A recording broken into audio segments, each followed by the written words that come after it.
Welcome to NTD News Today. I'm Kevin Hogan. Let's take a look at our top stories.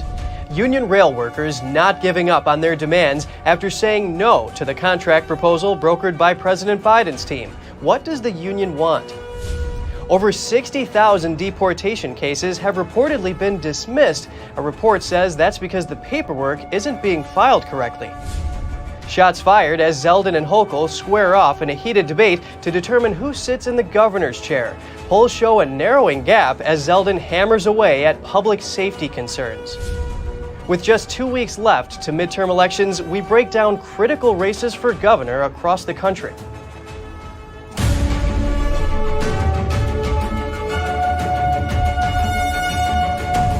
Some union rail workers who are threatening to strike say their voices are not being heard. They're unhappy with the deal President Biden's team brokered. They say it gave unfair leverage to their bosses. A long enough rail strike could bring the U.S. economy to a halt. NTD's Jessica Beatty has more. A union of track maintenance workers was the first to reject a new contract proposal earlier this month. The Brotherhood of Maintenance of Way Employees Division, or BMWED, is the third largest rail worker union. After it rejected the railroad's latest proposal, BMWED proposed 7 paid sick days per year as part of a new contract agreement. But the railroads turned it down, saying the workers' union had already hailed the previous deal and now is not the time to introduce new demands that rekindle the prospect of a railroad strike. But one unnamed union member told Fox Business that their demands are not new. The worker said what hurt them is that union officials accepted the deal, which he said shouldn't have been agreed to in the first place. The workers are fighting for a better way to take off sick time. The union member told Fox that they do have sick benefits, but they have to be off 7 days to start claiming the benefits. That means 7 days without pay. He said many workers have to use their vacation time in order to get paid for sick absences. In a job where many are away from their families over 200 days per year, that's a sacrifice. They'd rather spend that vacation time with loved ones. On the other hand, railroads say unions have agreed that short-term absences would be unpaid. Instead, workers would be paid more for the days they work and get more generous sickness benefits for longer absences. Railroads did agree to give workers a 24% pay raise. But the rail worker told Fox the pay hike still doesn't keep up with inflation. If a new deal cannot be reached, a strike could come as soon as November 19th, stopping an estimated 30% of the nation's freight. Jessica Beatty, NTD News. While the rail union makes headlines, it looks like workers at a California Amazon facility no longer want to be part of a union. They withdrew their petition to unionize with the Amazon Labor Union late last week. The National Labor Relations Board confirmed the Moreno Valley facility's petition had been withdrawn. The move comes roughly 2 weeks after it was submitted and just days after the labor group failed to win enough votes to unionize an Amazon facility in upstate New York. Tens of thousands of deportation cases have reportedly been dismissed. That's because the relevant paperwork apparently isn't being filed correctly. Here are the details. A data research organization at Syracuse University tracks immigration court dockets. It reported that over 60,000 deportation cases were dismissed so far. The report says that's mostly because of a failure by Customs and Border Protection, or CBP, agents to file the Notice to Appear, or NTA documentation on time. Without the filed NTA, illegal immigrants are having their cases thrown out before they step foot in a courtroom.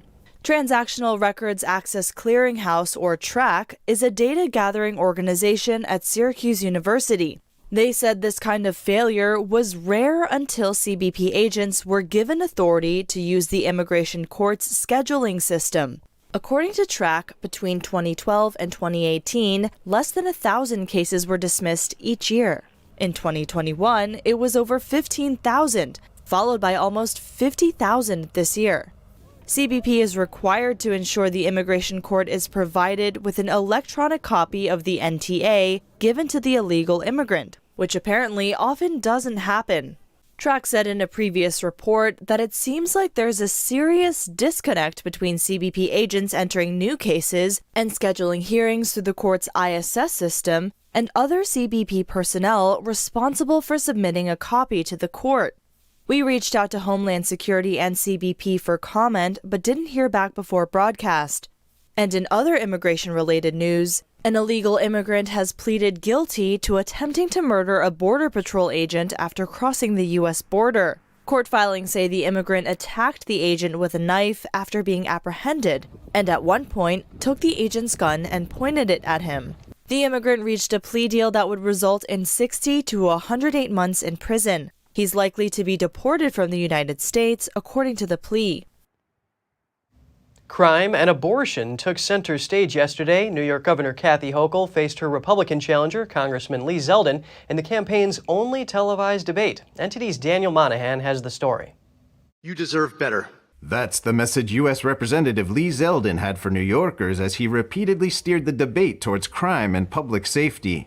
I don't think that if you're two Mexican cartel drug smugglers busted with $1.2 million worth of crystal meth, that you should just be instantly released on cashless bail. We need to make our streets safe again. Zeldin says two paths have appeared before New Yorkers. We can continue with the status quo where they believe they haven't passed enough pro-criminal laws, or we could take control of our destiny and make sure law-abiding New Yorkers are in charge of our streets again. Governor Hochul says there's more to making the streets safe than just locking people up. There is no crime-fighting plan if it doesn't include guns, illegal guns. And you refuse to talk about how we can do so much more. I mean, we lost another child and a teacher yesterday in St. Louis because people will not support what I was able to get done here in New York, and that is a ban on assault weapons for teenagers. Zeldin, though, deflected Hochul's attempt to pivot towards gun legislation. Kathy Hochul believes that the only crimes that are being committed are these crimes with guns. And you got people who are afraid of being pushed in front of oncoming subway cars. They're being stabbed, beaten to death on the street with hammers. There are criminals out there who need to pay the consequences for their action instead of the catch-release policies that Kathy Hochul champions.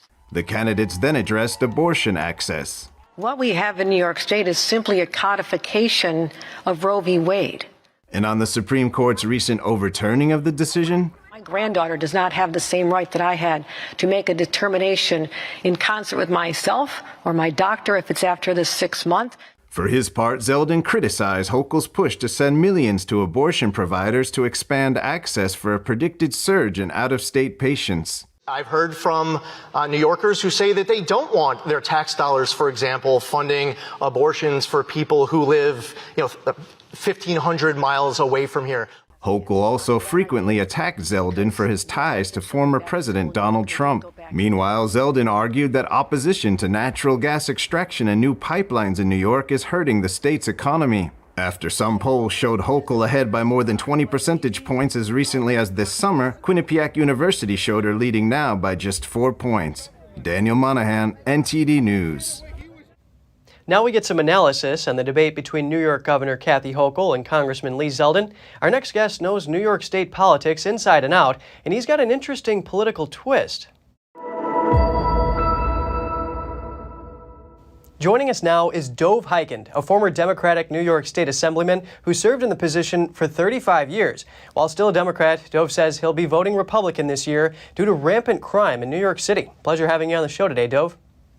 Good to be with you, Kevin.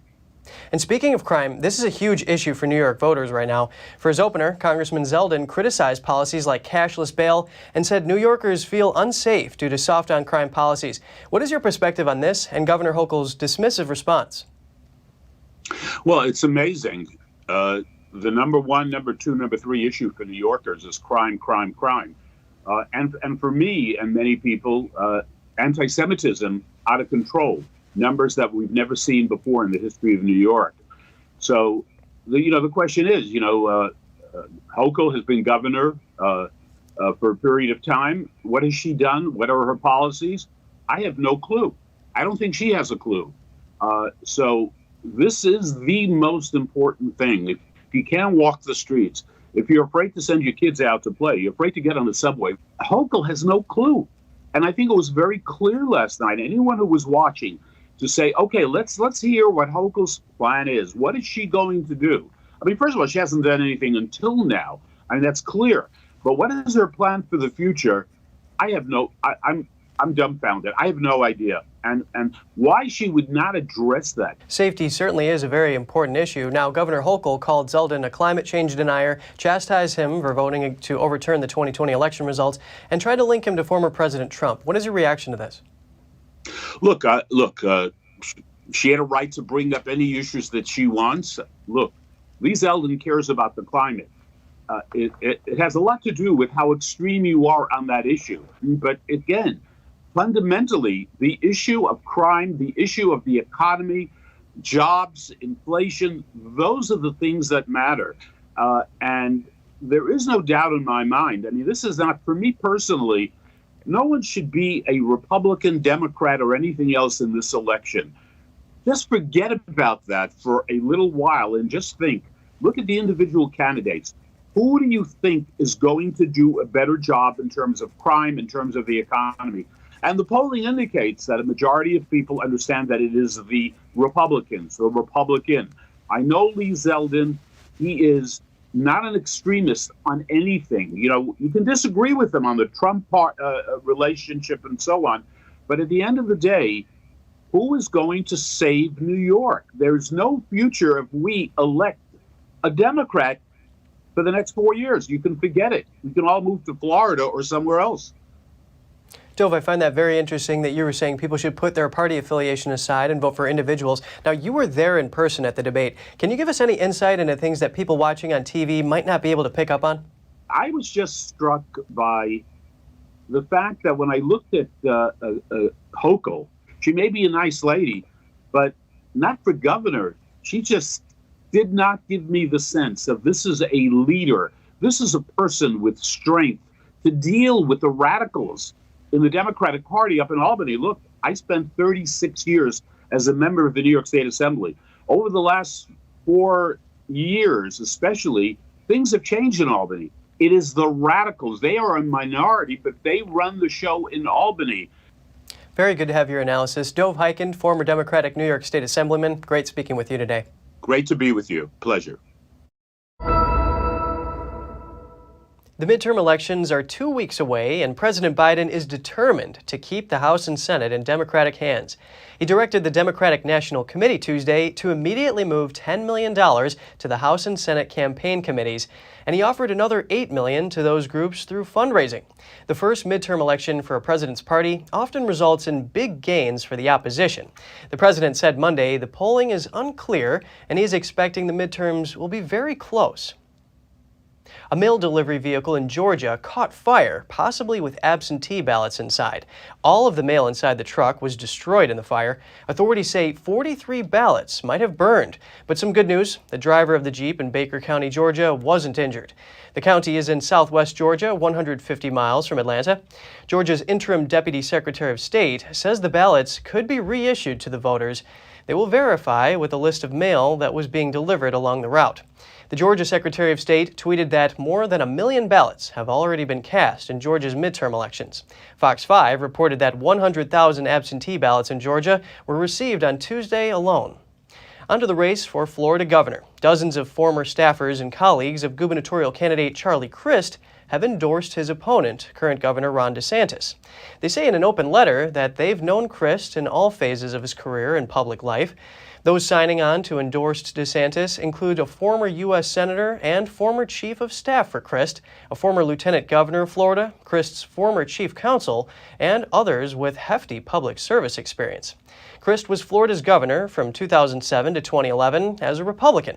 He ran unsuccessfully for the Senate as an independent, ran for governor again in 2014, that time as a Democrat, before a successful 2016 election to the U.S. House of Representatives as a Democrat.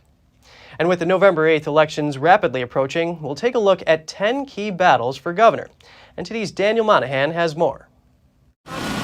Events of the past 2 years have highlighted the power of governors who have played decisive roles in dealing with the COVID-19 pandemic. Meanwhile, new clashes over the future of abortion access have materialized. The first matchup we'll be examining is in Arizona, Katie Hobbs versus Kari Lake. Lake is a former TV news anchor. The Trump-endorsed candidate has questioned the efficacy of COVID-19 vaccines. She is focused on the economy and border control, and she's against abortion. Katie Hobbs is a social worker who has served as Secretary of State of Arizona since January 2019. She has focused her campaign on ensuring abortion access. Now, on to Kansas and the battle between Democrat Laura Kelly and Derek Schmidt. Governor Kelly has focused her campaign on education, healthcare, and the economy. Schmidt has been the Kansas Attorney General since 2011. He's defended the state's laws against same-sex marriages and opposed efforts to decriminalize marijuana. In Nevada, it's Democratic Governor Steve Sisolak versus Joe Lombardo. Governor Sisolak faces some of the nation's highest inflation rates. The tourism-reliant state was hit hard by pandemic-era closures.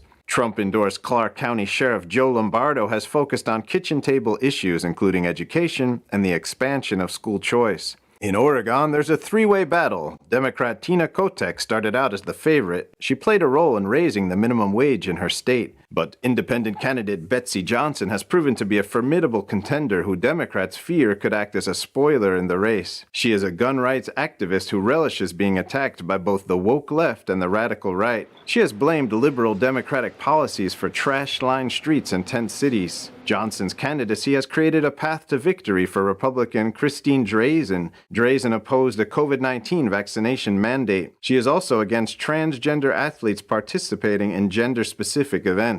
And in Wisconsin, Democratic Governor Tony Evers takes on Republican challenger and businessman Tim Michels. Evers has focused on abortion access while Michels has focused on crime and inflation. Republicans are blaming Evers for a 70% increase in homicides in Wisconsin from 2019 to 2021. And now on to Michigan and Democratic Governor Gretchen Whitmer versus Republican challenger Tudor Dixon. Whitmer has made her support for abortion access the centerpiece of her bid for a second term. Dixon is a conservative commentator who has proposed a measure that would ban transgender athletes from competing in gender-specific competitions, and also a measure that bans discussion of gender and sexuality issues with younger students in classrooms.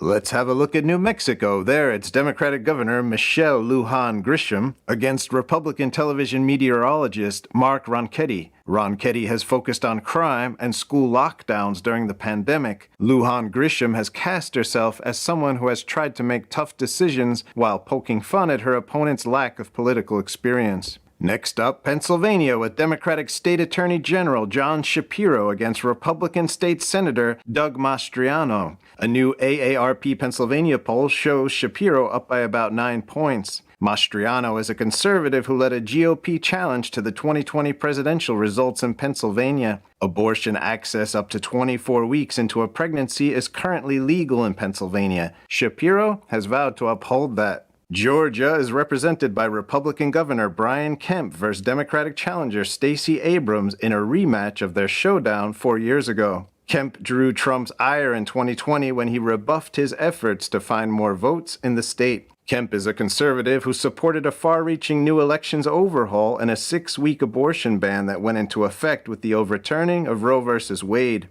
Abrams is attempting to draw attention to the governor's restricting of abortion and opposing Medicaid expansion. Last up, Florida, where Governor Ron DeSantis faces off against Democratic Congressman Charlie Crist. DeSantis rose to stardom for his resistance against COVID lockdowns, masks in schools, vaccine requirements, and his parental rights legislation. That bans instruction on sexual orientation and gender identity to young children in schools. Crist is a former Democrat who left the Republican Party in 2010. He vows to fight for LGBT Floridians and to repeal the new DeSantis legislation. He's an advocate of marijuana legalization. Daniel Monahan, NTD News. A watchdog group is alleging that the Department of Justice is refusing to provide details about a White House executive order. The group requested information on how the agency is enforcing an order to increase voter turnout. The executive order on promoting access to voting was signed by President Biden last year. It says that minority groups have faced discriminatory policies and that federal agencies should partner with local and state election officials to counter them. The Foundation for Government Accountability filed a lawsuit seeking information earlier this year, but it says the Justice Department has only given it a series of heavily redacted documents.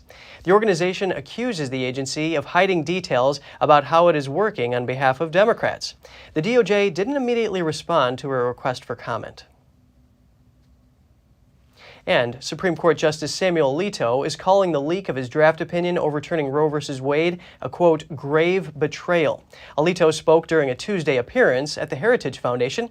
He said the leak put the lives of some of the High Court's conservative justices at risk, and also noted that officials have charged a man with attempting to murder Justice Brett Kavanaugh.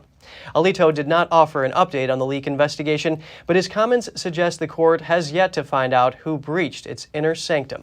Alito's comments come as the justices have already met for the first sitting of the new term, which included significant cases on voting access and the environment. In October, the Supreme Court will take on 2 cases concerning whether universities and colleges can continue to take race into consideration as a factor for admissions in order to improve diversity. Authorities in Arizona arrested 16 people in connection with child sex crimes and human trafficking. Investigators posed as minors online for weeks. Phoenix police coordinated with other law enforcement for Operation Tangleweb. The investigators posted ads on websites known for shady activity. The suspects made deals with the apparent minors for sexual activities. They were arrested when they arrived at agreed meeting places. The police said operations like these reduce child exploitation and sex trafficking and can often catch a suspect before they commit crimes against a child. A Phoenix police sergeant says the families of people who commit these types of crimes are often surprised. And the federal government is pushing for electric school buses. Nearly 400 school districts across the country are getting grant money to replace traditional diesel buses. The grants will total around $1 billion. School districts in 50 states, Washington, D.C., tribal administrations, and U.S. territories are all partaking in the grant money. Vice President Kamala Harris and the Environmental Protection Agency plan to announce the awards in Seattle today. Last year, of the nation's 480,000 school buses, only 1% were electric. If all applications for electric bus funds were granted, the total cost would be nearly $4 billion. The Environmental Protection Agency initially planned to give away $500 million for electric buses, but they raised that amount to almost $1 billion last month. An additional $1 billion will be set to be awarded in the new fiscal year. 95% of the award money will go towards electric school buses. The others will go towards buses running on compressed natural gas or propane. And a man is facing attempted murder charges for an attack at a New York City subway platform. Police arrested Lamal McCrae Monday, and hours later, he made his first court appearance. They say he has a long criminal history with 20 prior arrests. Investigators say McCrae pushed another subway rider onto the tracks in Queens last week. Good Samaritans rushed to help and pulled the rider to safety. The rider still suffered cuts and bruises and a broken collarbone, a sprained shoulder. McCrae is due back in court November 14th. Be cautious before you make your next breakfast. Bob Evans Farms is recalling more than 7,500 pounds of its Italian pork sausage. Officials say the sausage might be contaminated with pieces of blue rubber. The affected products are 1-pound containers of Bob Evans Italian sausage with a use-by date of November 26th. There are no reports of illnesses related to this recall, according to the USDA. Consumers are advised to return to sausage to the place of purchase or throw it out. More information is available on the USDA's website. And coming up, U.S. lawmakers have denounced a Chinese Communist Party police station set up in New York City, but a local Chinese association denies its existence. A Ukrainian lawmaker visits Taiwan and thanks the island for support amidst the war with Russia. We'll have the details soon when we return.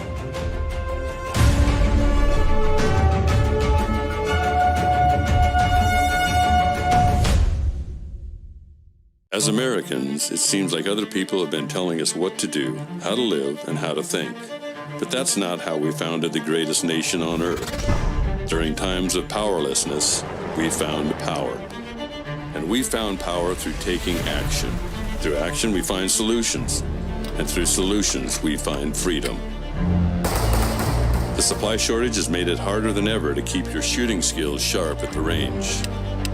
Introducing Strikeman, a laser firearm training system that allows you to practice your shooting skills at home without wasting a dime on ammo. Using our laser cartridge, target, phone mount, and award-winning phone app, become a proficient shooter in under 2 weeks. Create training templates with firearm drills, and get live feedback with progress tracking on your shot accuracy and shot times. Beat personal records and compete with friends and family to crown the best shooter in the group. Put the power back in your hands with Strikemen.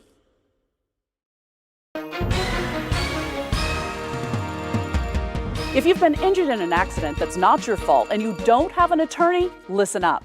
We have legal professionals standing by to tell you what your case is potentially worth.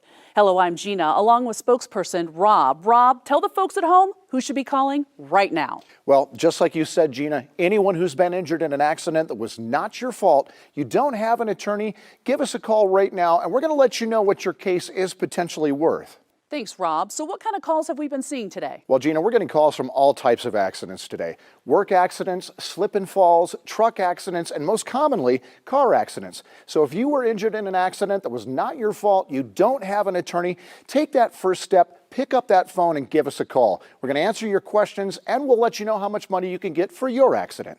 Thanks, Rob. All right, folks at home, you heard it. Go ahead, don't hesitate, take that first step and call now.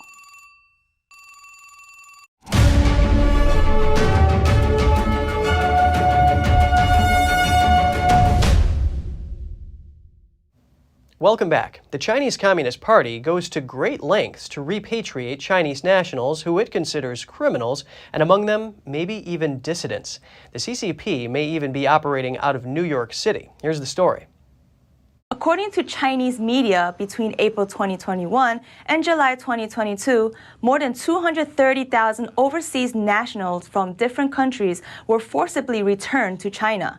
In recent years, the Chinese Communist Party has set up dozens of so-called police service stations in more than 20 countries.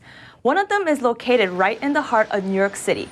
It's inside the headquarters of the American Tangla Association. One reporter from NTD's Chinese language channel visited the building, carrying a hidden camera. Staff inside the association denied the police station's existence. 警务服务处是在这边吗？没有警务处，产业工会这边。哦，没有警务处。对对，在产业工会。哦，但是我看地址显示是找这边。哦，没有。Earlier this month, a group of lawmakers wrote to U.S. Attorney General Merrick Garland and Secretary of State Antony Blinken. In the letter, they stated there should be no room for the CCP to exercise law enforcement on U.S. soil. Over in Australia, another Chinese police service station has operated in Sydney for nearly 4 years. Chinese media have called it part of Beijing's Belt and Road Infrastructure Program. The initiative is known to help spread the CCP's influence across the globe. A former U.S. military pilot and flight instructor, Daniel Duggan, has been arrested in Australia. It's still unknown what he is accused of, as court documents are sealed, but it might have to do with his work in China. Duggan was a major in the U.S. Marine Corps. He ran a flight company in Australia and then an aviation consulting firm in China. According to the BBC, the UK Ministry of Defence has issued an intelligence alert warning that as many as 30 former British pilots were recruited by the Chinese Communist regime to train its own troops. Beijing's effort is seen as an attempt to learn how Western forces operate. Australian Defence Minister Richard Marles said he's launched an investigation into the BBC's allegations. A Ukrainian lawmaker is visiting Taiwan for the first time in 15 years. The nation also sent a thank you note to the island for its support of Ukraine during the Russian invasion. Here are the details. Ukrainian politician Kira Rudik visited Taiwan on Tuesday. She and a Lithuanian politician met with local legislators on the island. There, Rudik thanked Taiwan for its help during Russia's invasion of Ukraine. I'm so thankful for Taiwanese support. We know your support. We hear it, we see it, we feel it. She stressed that Ukraine would prevail, adding Ukrainian troops have been recovering territories occupied by Russia. Taiwan has strongly condemned Russia's invasion of Ukraine. The Ukrainian conflict has focused new attention on if or when China might attack Taiwan. But the reappointment of China's communist leader Xi Jinping on Saturday has raised new tensions across the Taiwan Strait. The same day, Taiwanese President Tsai Ing-wen met with the 6-member delegation from Germany. They discussed the threats Taiwan faces from its communist neighbor, China. The German delegation told a news conference on Tuesday that China's imperialism has to be stopped quickly. There is a danger that China will continue to annex other places if they succeed in annexing Taiwan. Hikind said China is showing imperialist ambitions similar to those of Europe during its 19th century colonial period. The visit comes after China's ruling Communist Party wrote its rejection of Taiwanese independence into its charter on Saturday. The CCP claims Taiwan is its own territory despite never ruling the island, and it has ramped up military and political pressure against the island in recent years. Taipei strongly rejects Taiwan's sovereignty claims and vows to defend its freedom and democracy. If you have any news tips or feedback for the show, don't hesitate to email us at news.today@ntd.com. And coming up, servicemen from the Ukrainian National Guard prepare for winter on the front lines. They're hunkering down in trenches and stocking up on firewood. And Russia's mobilization order is hurting business. People are fleeing the country or fighting in the army, creating a strain locally. More shortly here on NTD News Today.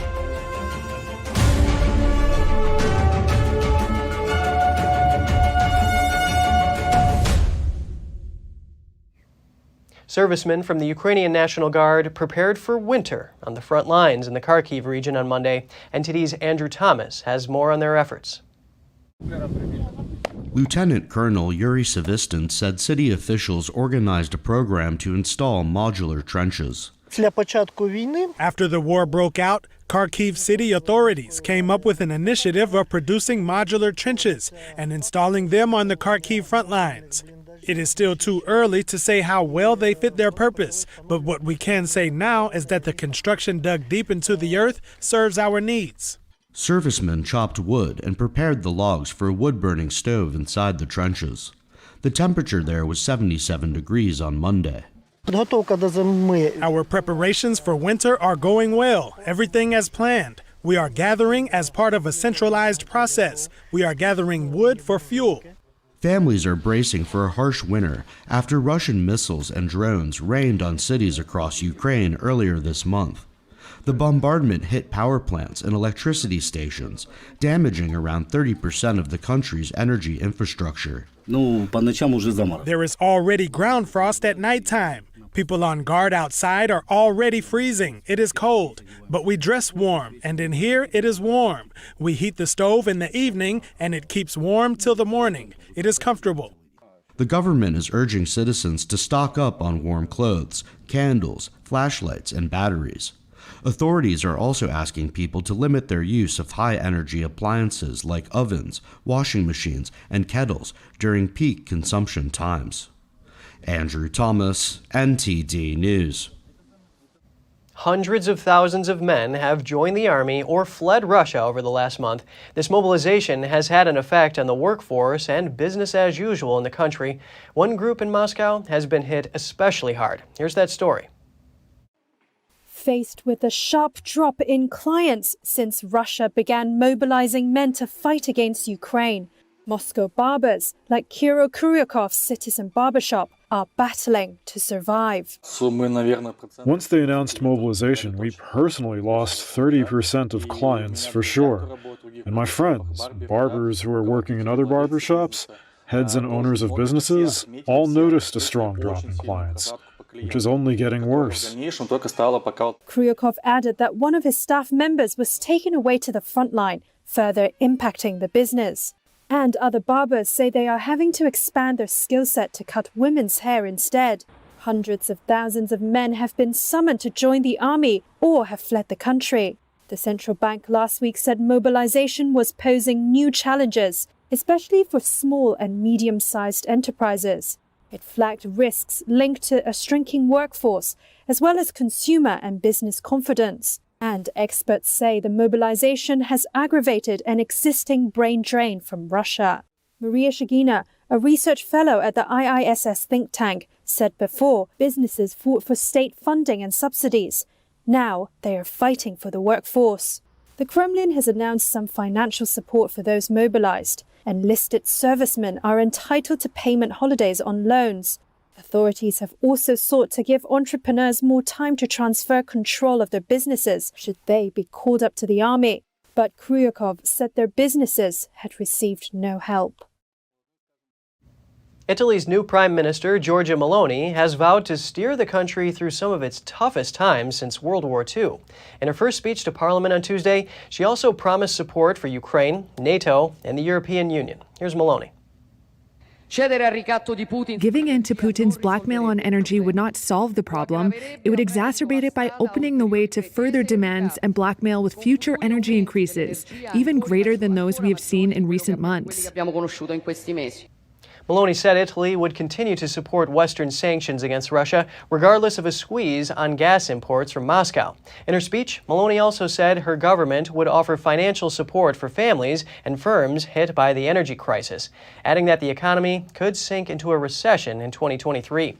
She warned that the high cost of that support meant her administration might have to delay some of its more costly election promises. They run, climb, swing, and jump in an effort to reduce energy use. Parkour athletes in Paris are on what they call lights-off operations to extinguish shop signs and window displays. These parkour athletes scale Paris shop fronts to switch off the lights in a bid to combat energy waste. The young athletes dub their nighttime escapades as lights-off operations. They make use of kill switches regularly placed on the outside of buildings to let emergency services cut off power in the event of a fire. The group says their actions help enforce orders by Paris City Hall that shops extinguish all signs and window displays in the middle of the night. Their actions have caught the public's imagination at a time when the government is urging residents to cut power consumption ahead of a winter energy crisis across Europe. In a quiet Romanian village, most houses are heated with wood, but residents still worry about their power bills even though they use the least electricity per capita in the European Union. NTD's Andrew Thomas has the details. Georgetta Ekum is a 67-year-old retiree and widow. She lives alone in a sparsely lit house with wood logs stacked neatly by her door. She mostly uses one room in her house, which saves on heating. In the other room where my husband lived, there is one lamp, and I only keep this lamp lit. The European Union is asking countries to save on energy. The aim is to trim costs and avoid shortages for the upcoming winter. But many people in Romanian villages have little room to cut back. The animal feed is expensive, the corn and the wheat. I have no land, I buy the feed. What can we do? We carry on, as they say. More than 40% of Romania's 19 million people live in the countryside. Many rely on agriculture or seasonal jobs abroad or commute into cities. Eurostat data shows Romanians had the lowest power consumption per capita in the EU in 2020. The energy bill hasn't changed. It's like before because I don't consume energy. Romanians who use more power than her are still trying to cope with rising power prices, and all are dealing with double-digit inflation and soaring food costs. The government has compensated power suppliers for the difference since November 2021. Parts of the scheme help encourage people to consume less, while institutions are also making cuts. The Romanian parliament has reduced outdoor lighting to 2 hours per night. Andrew Thomas, NTD News. Britain has postponed the announcement of a plan to repair the country's public finances to November 17th. They want to ensure the plan reflects the most accurate possible economic forecasts. Our number one priority is economic stability and restoring confidence that the United Kingdom is a country that pays its way. And for that reason, the medium-term fiscal plan is extremely important, and I want to confirm that it will demonstrate debt falling over the medium term, which is very important for people to understand. The postponement briefly raised British borrowing costs in financial markets. However, there was no repeat of the panic bond selling caused by Liz Truss's September tax-cutting plan. Prime Minister Sunak takes on an economy facing recession at a time when the Bank of England is raising interest rates to tame double-digit inflation. Low growth and rising borrowing costs have worsened the strain on already stretched public finances. The government is drawing up spending cuts and canceling tax cuts. All this while the rising costs of mortgages, food, fuel, and heating is squeezing many household budgets to their limit. And still to come, a new Spanish law requires bars and restaurants to provide free doggy bags in a bid to fight food waste. And for some cancer patients, losing hair during chemotherapy is one of the toughest parts. But one innovative survivor is sharing the method that saved her hair. Stay tuned for more on that when we return.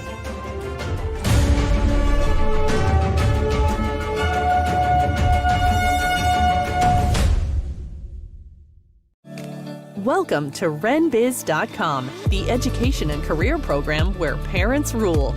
We replace public schools and universities. We are for ages 6 to 100. Never any big student loans with us.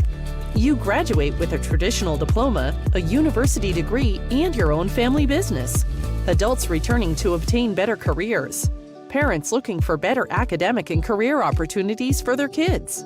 At Business Occasion, you spend 50% of your time on traditional education and 50% on business education, including setting up your own family business. Learning is in your small, in-person pods of 6 to 10 students. At Renaissance Business Occasion, aka RenBiz.com, graduation means you have a degree and your own family business. Like education always should have been, a transition to getting a career.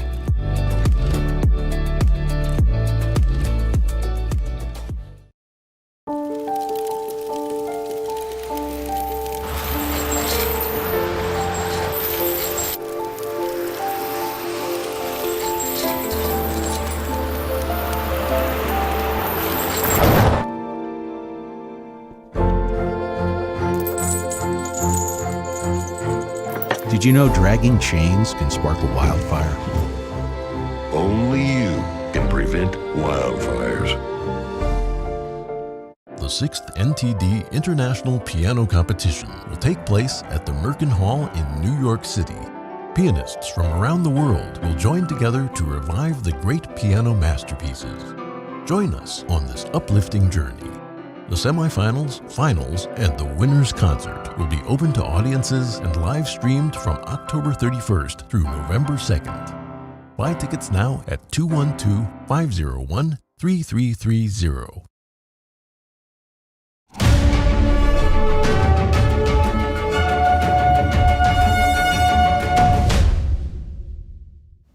Australia's largest health insurer announced today that a cyber hack compromised the data of its nearly 4 million customers. Medibank Private warned of a $16 to $22 million hit to first-half earnings. It said great amounts of personal and health claims data was compromised in the breach reported this month. This is just a day after it warned that the number of customers affected would grow. Shares in the company fell more than 14%, its biggest one-day slide since listing in 2014. Medibank, which covers around 1/6 of Australians, said the estimated cost did not include regulatory expenses. For some cancer patients, it's disheartening to lose hair during chemotherapy, but one survivor pioneered a method to preserve her hair, and now she's sharing it with others. NTD's Andrew Thomas has the details. Doctors diagnosed Paula Estrada with breast cancer in 2009. She decided she would not only beat the disease, but would do so without losing her long blonde hair to chemotherapy. At her home in Buenos Aires, Estrada created a makeshift helmet out of ice packs to ward off hair loss. Her device worked. My oncologist told me, but you had a chemotherapy. But I was happy when I finished cancer treatment. I get emotional about this part. I told him I can't keep the helmet just for me. I want everyone to have the chance to not lose their hair, just as I had. Over a decade later, versions of Estrada's helmets have helped some 60,000 cancer patients in Argentina, Chile, Mexico, Spain, and the U.S. Gonzalo Recondo is Estrada's oncologist. According to him, there's clear evidence that these helmets can prevent hair loss. He says the key is vasoconstriction, or narrowing the blood vessels in the scalp. The helmet's efficacy is based on the cold temperature that produces vasoconstriction. Vasoconstriction lowers the amount of drug that gets to the hair follicle, and that helps to preserve it. If the hair follicle doesn't die, the hair won't fall out. The helmets must be used from the first chemo session. They need to be at -4 degrees and changed every 30 minutes as they heat up. Other cancer patients say the helmet helps them cope. You have to put it in the freezer 2 days in advance. I know that getting the helmet, which is gel ice packs bundled together, takes some logistics, but it's worth it because it makes you fight the illness differently. I think the helmet was the key to keeping my mood up. I don't feel anything with it on. I get out of chemotherapy, take the helmet off, and live my life like any other person. Estrada is now a motivational speaker and is writing a book about her experience pioneering the helmet. Andrew Thomas, NTD News. Spanish lawmakers are confronting the country's food waste problem head-on. A new law will soon require bars and restaurants to provide free doggy bags to dispose of uneaten food.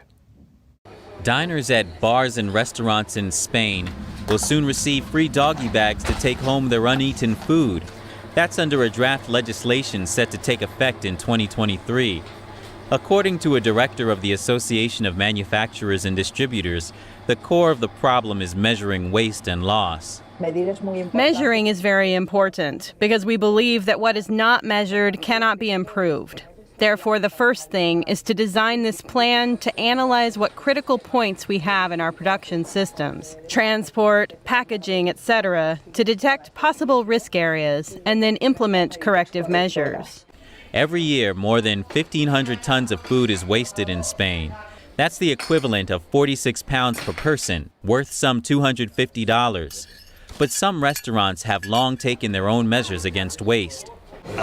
If there's a surplus and it's in good condition, we serve during the evenings or nights as an appetizer with beers, wines, and soft drinks. And then we always have the possibility of offering doggy bags to our customers when they have too much food left over. But we've been doing this for a long time. Others are doing their best to cook just enough food. Extra, if any, is left for the homeless. We usually cook what clients are going to consume, and we don't have big storage systems either. So we pretty much consume what we have bought. We are very tight because of inflation. We try to have quite reasonable expenses, so we don't have much food left over. The draft law also makes provisions for stores and supermarkets. They must reduce the price of products as their best before date approaches. Neighborhood organizations and food banks should also have agreements with them for donations of those products. Once food passes its best before date, the law recommends it be used for animal consumption or in the industrial production of fertilizers and biofuel. But some critics say prevention should always come before food donations. Prevention of food loss and waste must be the #1 priority. The priority should not be to donate surpluses, which is what we can read now from this law, what this law wants to implement. Another focus is on how to effectively use the surplus and shift the responsibility away from food manufacturers. No matter how well we do things, since there will always be a product that remains as a surplus, we have to do something useful with that surplus. The first thing, and that is what the law tries to do, is to establish collaborative agreements with food banks, with charities, to donate all the products fit for human consumption, must be used for human consumption. Restaurants and supermarkets that fail to comply with the law may face fines of up to $60,000. Penalties for repeat offenders can even top $500,000. Just ahead, Sotheby's New York is presenting a Baroque masterpiece, a jewel in its collections of old master paintings. We'll take a look here on NTD News Today.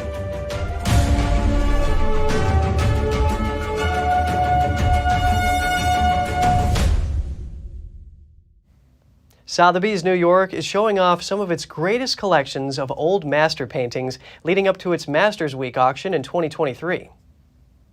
It's just a wonderful, wonderful, powerful image. It's the kind of thing, interestingly, when I started 30 years ago, people found a little bit surprising. It's a tough, in-your-face image. Nowadays, people who collect contemporary art, people who collect, modern art would react to a picture like this. And this certainly has been in a collection previously where that was the case.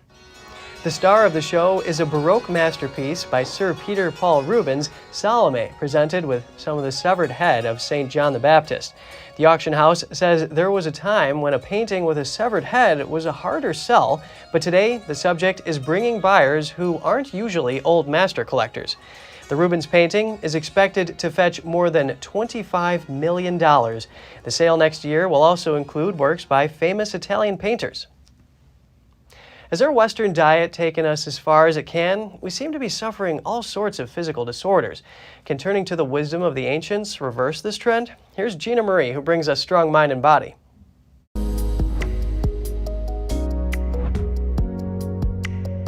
A centuries-old traditional diet benefits tens of thousands of people in the area where they live.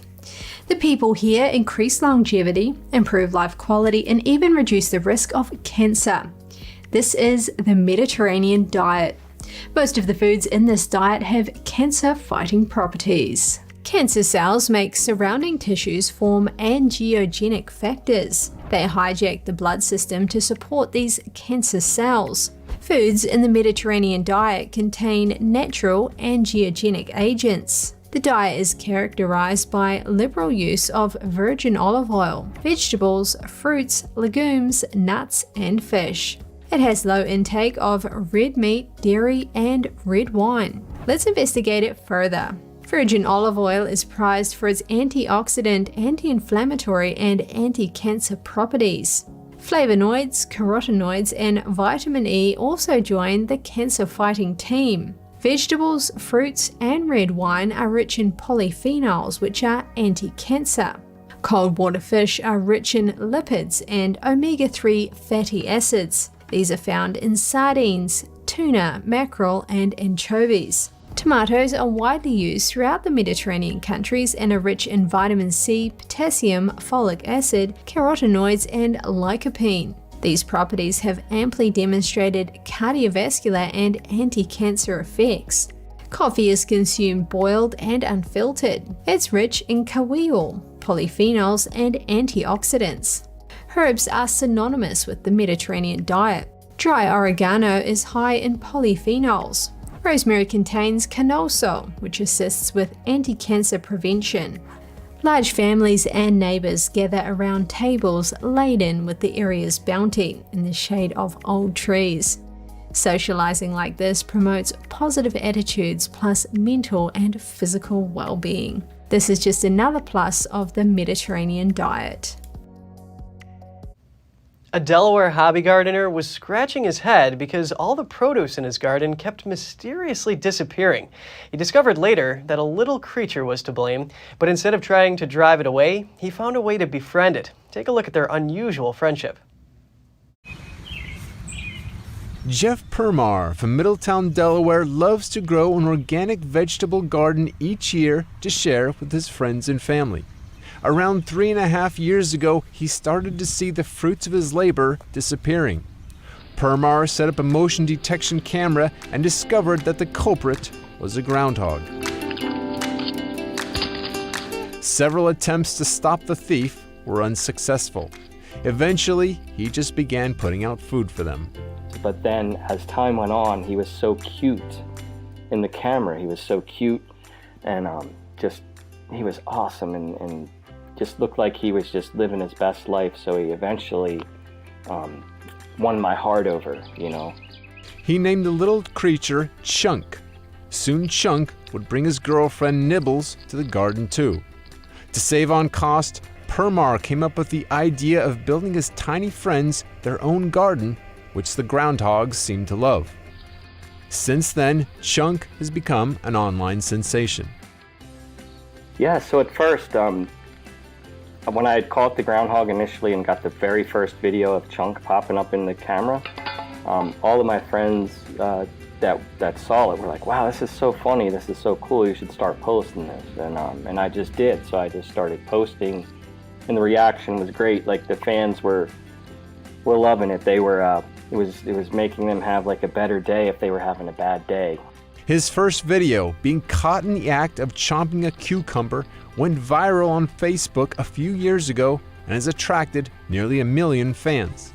The experience has taught Permar the importance of coexisting with wildlife. You know, I'm probably going to do this forever. Jeff, who is also a guitarist, came up with a song about Chunk. He says that for his next endeavor, he would like to write a children's book.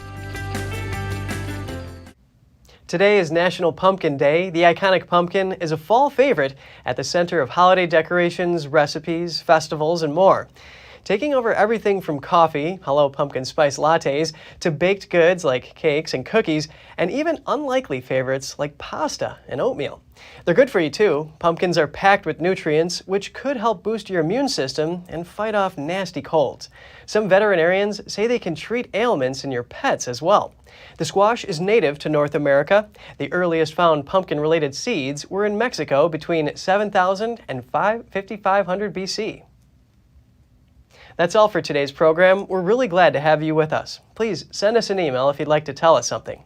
We're going to put it on screen. For podcasters, that's news.today@ntd.com. I'm Kevin Hogan, NTD News, New York City.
Thanks for watching us on YouTube. Did you know YouTube only keeps selective videos on its platform? So if you want to make sure you get the full picture, just subscribe to our newsletter. Go to newsletter.ntd.com and sign up. It's free.